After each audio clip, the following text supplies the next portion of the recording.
আসসালামু আলাইকুম, welcome to my another video.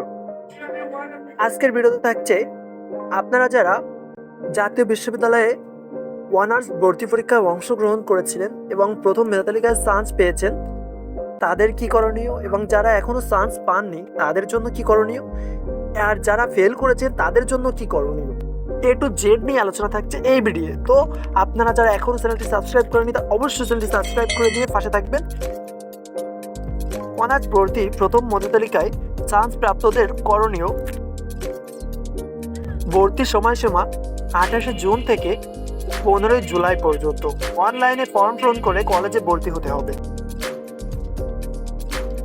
যারা মাইগ্রেশন করতে চাও, ভর্তির ফর্ম পূরণ করার সময় মাইগ্রেশন অন করে রাখতে হবে।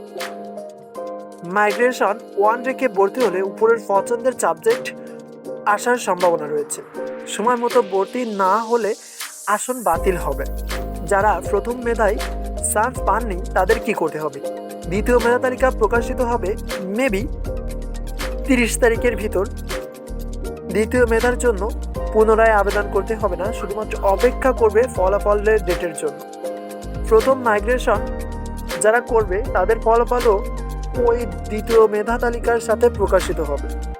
রিলিজ স্লিপ আবেদন: প্রথম দ্বিতীয় মেধায় চান্স না পাওয়া বা চান্স পেয়ে ভর্তি না হওয়া শিক্ষার্থীরা নতুন করে আবার 5টি কলেজে আবেদন করতে পারবেন। আর যারা পাস করেননি, এই বছর অনার্সে ভর্তির আর সুযোগ নাই, আগামী বছর পুনরায় আবেদন করতে হবে। আর না হয় আপনারা ডিগ্রিতে ভর্তি হয়ে যান। 1 বছর মার দেওয়া থেকে ডিগ্রিতে ভর্তি হওয়া বেটার মনে হবে।